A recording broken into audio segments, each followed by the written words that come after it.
Hello YouTube, RJ. Hey, welcome to 2025. And today we're going to take a look at a problem I was talking about in a previous video where I was working on the easy shortwave receiver. And I was talking about the code I was using really didn't take advantage of calibrations. And I wanted to add that in, and I wanted to be able to calibrate the clock oscillators on the 5351 modules. And I've done that, and I want to walk through what I did and just give you a brief little run through of where I have made on that on the project. So what I've got is I've got the little VFO set up here on my breadboard that you've seen before. If I jump over the computer here, you can see that I've got some software. If I jump over here, you'll see my signal generator, which has a frequency counter in it. If you remember, I've got a frequency reference on top of it up here for 10 meg that keeps it pretty accurate. What I want to show is I went in and looked at the calibration software that's available in the library for the SI5351 called Calibration. And this is how it works. You may have seen this get used before, maybe not, but there's a lot of videos where people use this. Let me show you what it does. Go ahead and compile it. We'll download it in here and we'll see what we get. She's compiling. She's going to upload. And should be running. Let's jump over our serial monitor here. And here's what you end up with. If I can get it to go where I want. Here's what you get. It comes up and it says, okay, adjust until your frequency counter reads as close to 10 megahertz as possible. And then you get this menu of how much change you can make. And if you go up and let's clear my scales here, it looks like I'm 1539 hertz off. So what you would do is you would go through and say, okay, well, I need to go down 1K. I need to go down. So I would push L. Nope, not up there. I wouldn't. I'd push it down here. Sorry about that. L and enter. And it should change. And as you see, I dropped a kilohertz. And then I'd say, okay, well, how much do I need to go now? Well, I need to go down 542 hertz. So if you go over, you got 100 hertz here, K will take you down. So I'm going to do this 5 times. K, that's going to drop 100, hopefully. And K again.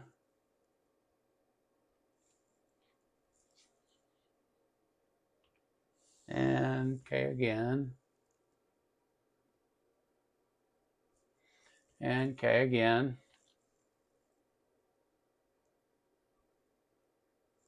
And we're getting there, as you can see. And K again. Okay.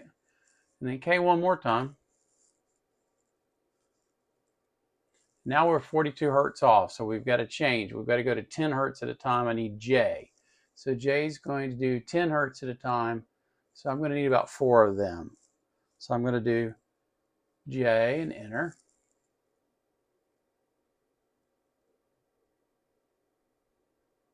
And you'll notice that sometimes it doesn't seem to do. Oh, wait, here, helps if I hit the button. Sometimes on the lower ones, it won't actually go. Okay, I got to do it again. See where we are. Okay, again. One more time. Okay, now I'm about 1 hertz off, so I'd go over here and say, okay, I need 1 hertz, that's H, so down 1 hertz. So H and enter. See how we look. Still about a hertz off. Let's do, actually jumped up to 2. Let's do another one.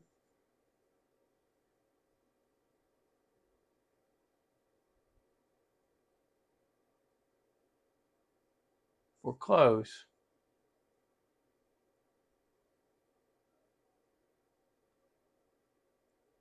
Steady. I'm going to say not quite a hertz. So let's go down a couple tenths. So that would be G. So let's go down G.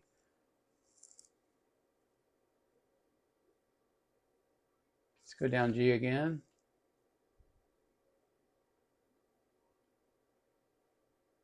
And maybe one more time. And let's see what we end up with. We're right there on the cusp. Still a little bit high. So let's do one more time.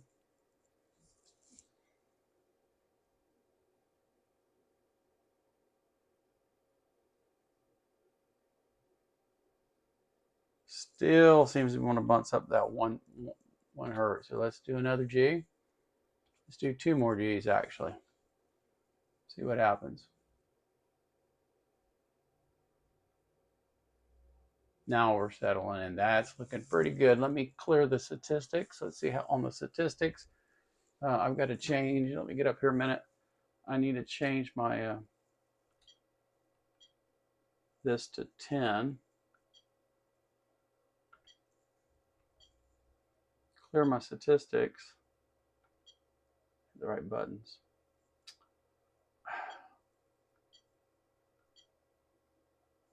Okay, let's see how she does now. What my deviations are. 0.007 parts per million right here, standard deviation. 0.013 max, now it's 0.1 ppm max. Doing pretty good, still acts like it's a little bit to the high side. So let me hit G and do that.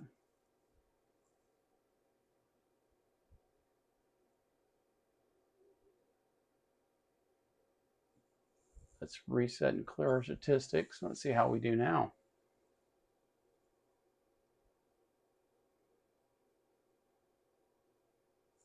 Still wanting to give me that 1 hertz more. So let's do G again. In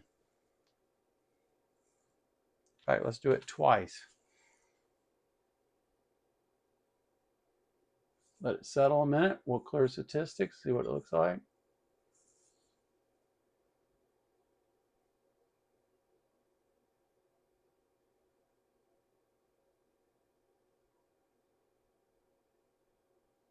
That's looking good. Okay, so we've got this calibrated now, and now what we can do is I can hit Q and save it into the EEPROM of the ESP32. But that was pretty tedious. Now imagine if I have to do, I'm gonna kit this and have to do, ESP and 5351. I have to do these pairs and I have to do a bunch of them. Okay, very time consuming to do it this way. So I didn't like that. I decided to modify the code, change it, and make it work a different way. And here's what I did.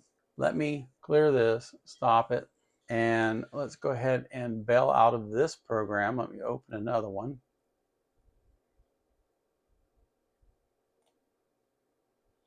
Then we can close this one. Okay. This is my modified version. Now my modified version heavily uses code from the other version. Basically rewrote some of it, added a method in there to make this much simpler. And here's how. What you're doing is you're looking at this frequency output and you're trying to figure out how many parts per million I'm off. Then using that, you can give the library for the SI5351 that you're off this many parts per million, and it can adjust for that and calibrate. So we want to get to that number and we want to save it in the EEPROM of the ESP32 so that my program can open up and read that on startup and calibrate and always work accurately. But you got to get to that number. So what they're doing is they're bringing it up, and what they're doing is they're having you tell it, I need to go down 1,000, I need to go down 100, 100, 100, I need to go down 10, 10, 10 to get to that point. And it's a little silly because how did they know how much to change it for kilohertz, for 100 hertz? Well, because they calculate from the frequency they're using, they calculate how many parts per million will make that change. And they're using 10 megahertz because it's easy to calculate that. But in reality, if you calibrate it at a higher frequency, you're going to get better accuracy. The little variances are going to be bigger, so it's a more accurate operation. and it's going to be better calibrated across a wide range of frequencies. My thought was, one, I don't want to calibrate at 10, I want to calibrate at 40 megahertz. So that was the first change I made. The second change is, since you can calculate out, if you know what frequency it's supposed to be, and you know what the difference is, you can calculate how many parts per million it is with one formula. And, computers make great calculators, so, especially in software. So, what RJ did is he went in and he said, okay, rewrite this software to basically automatically output 40 megahertz. Tell me what your counter is saying. I'll calculate it what I need to change. I'll change it and I'll get you right there. But there could be very small variations, like sub-hertz, a hertz, like we had at the end. So I gave the ability to do similar to this program, where you could go up different amounts and down different amounts. But what you're going to find is you're not going to have to do much of that, because it's going to put you right there. You saw how many times I messed with this just to get within, say, 10 hertz. My software should get you within 1 hertz every time the first time. So let's take a look at it and see if that happens. We didn't save any calibration in this with the other program. It's the same way. So let's do this. Okay, so let's go try my program out. I've changed the signal generator to be expecting 40 megahertz. We're compiling. We're going to upload to the ESP32. Once it resets, go to serial monitor, and you can see that it's telling me that it has set up to put out 40 megahertz. Let's turn on my counter. What are we getting? Okay, we're getting 46,176 higher than 40 megahertz. Okay, so based on that, what it's asking me now is to input what I see. So let's do that. Let's tell the program 40006117. It says 5 right now. So let's enter that, and it's going to calculate it all out, and it's telling me here's the actual frequency it's doing. It's decided this is the ppm calculations. It's going to put this correction factor in. It has done that, and it's recalibrated. And now if we look at our counter, what are we at? 40 megahertz, almost dead on the money. It just dropped 1 megahertz. Okay, so let's clear the statistics and let's see how we do here.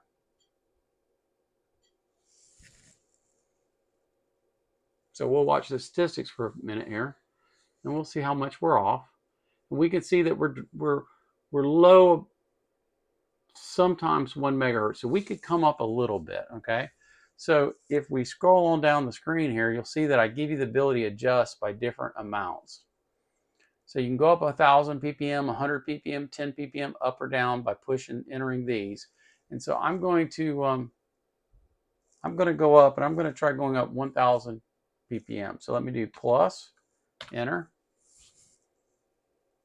Okay. Let's clear this, and let's see how we look now.